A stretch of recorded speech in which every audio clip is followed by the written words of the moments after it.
They got a search warrant. 4 departments and a judge signed off on a search warrant for a squirrel and a raccoon. And then they took them and killed them. Last week, internet sensation and the world's most famous squirrel, Peanut, was taken from his New York home, and tragedy followed. A Connecticut native, Mark Longo, who was involved with various internet businesses and with his wife runs an animal rescue in New York State, was last Wednesday approached by officers of the New York State Department of Environmental Conservation. Feeding all of our 71 rescue horses at our nonprofit animal rescue. Midway through that, a line of DEC officers, about 6 to 8 of them, showed up and gave me a warrant for a squirrel and a raccoon. The raccoon in question is Fred, who had been left injured on the Longo's doorstep some months ago. Mark has stated that Fred was on track to be re-released back into the wild. While the Longo's farm is a huge operation, they are not licensed for wild animal rescue, and reports of wildlife endangerment had spurred on the warrant. We complied.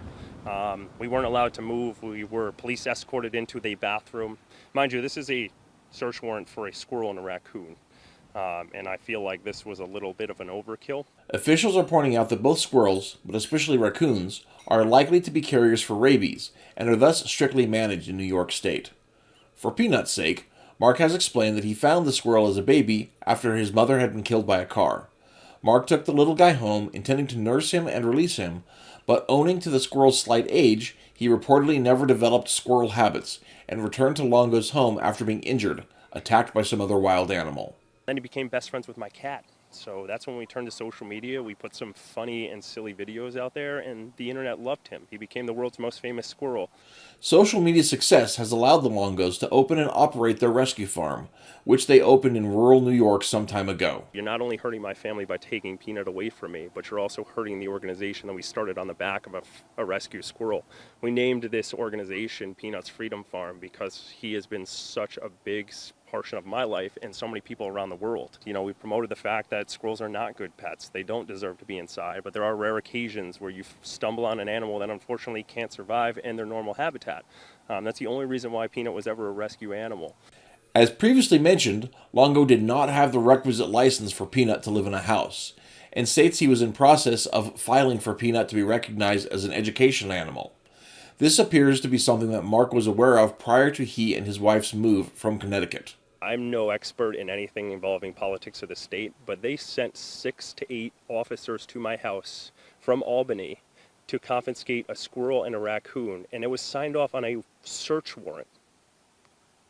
So just that in its sense, to say that is one of the most shocking things I could say, in my opinion, is we just used resources and spent an entire day sitting 2 people who run a nonprofit animal rescue and treat them like criminals. There is a lot to be said about this whole situation.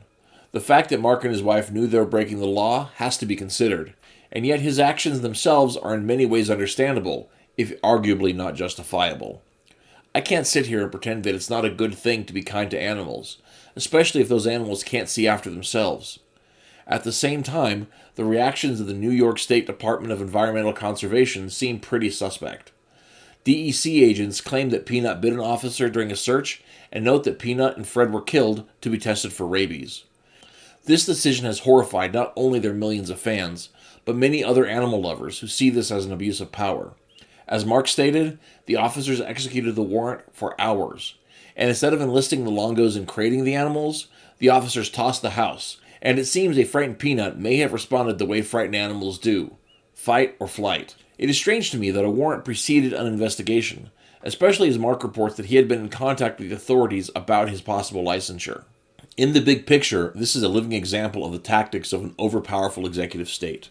It eerily echoes the Dawn SWAT raid of Pennsylvania pro-life protester Mark Houck, who was arrested by the FBI in riot gear and in front of his children at their home for the crime of keeping an abortion activist from accosting and harassing his son. These issues are different, of course, but the government tactics are the same, and it demands the question, why would we in America tolerate that kind of totalitarianism? Well, that's the view from my back porch. Let me know what you guys think in the comments section below, and we'll catch you next time on Back Porch News.